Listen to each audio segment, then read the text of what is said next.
United States President Trump's withdrawal from the Joint Comprehensive Plan of Action, JCPOA, reopens America's gun ports for an economic broadside to punish Iran's continued destabilizing activities throughout the region. However, without a unified effort with the European Union and America's regional allies, there is the danger that Russia stands to gain from the geopolitical melee. The JCPOA's primary flaw is it failed to rein in Iran's destabilization of the region vis-a-vis its proxies, its ballistic missile program, and its cyber operations, all while rewarding such behavior through increased foreign direct investment. This guaranteed financial support prevented the United States from imposing economic consequences against the Islamic Republic and allowed the Ayatollah's Revolutionary Guards Corps to operate across the region and the globe with impunity. However, Iran's regime may have overreached. Waging regional proxy wars coupled with prolonged depressed oil prices has dampened Iran's economy and exacerbated its currency crisis.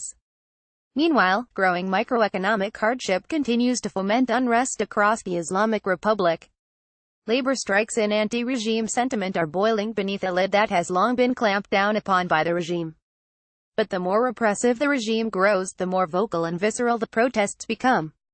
Demonstrations in Mashhad in December and January, protests in Kherson in May, and ongoing trucking strikes have pitted religious working-class Iranians against the ruling clerics. With growing impudence, protesters now address the regime directly, be afraid, for we're standing together.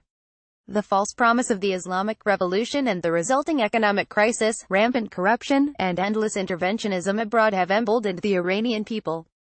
This internal unrest might present an enticing moment for the United States to unilaterally exert maximum pressure through the reimposition sanctions established by the Iran Sanctions Act of 1996 and the Comprehensive Iran Sanctions, Accountability, and Divestment Act of 2010.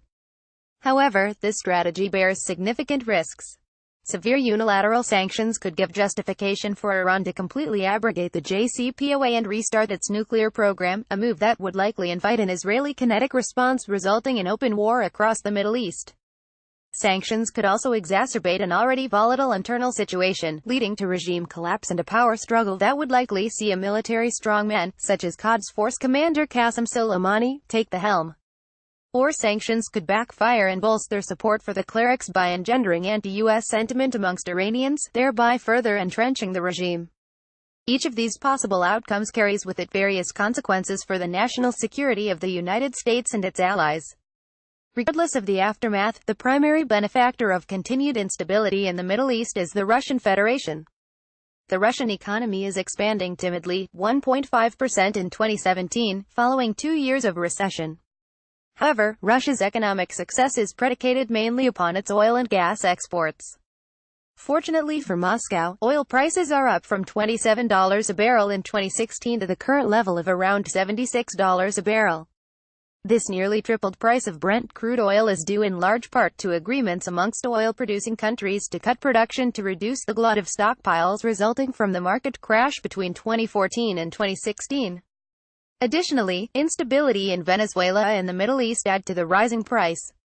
At the head of the Russia Direct Investment Fund, Kirill Dmitriev reported, this price increase alone has resulted in a 3 trillion ruble $49 billion expansion of the Russian state budget. Last month, during the St.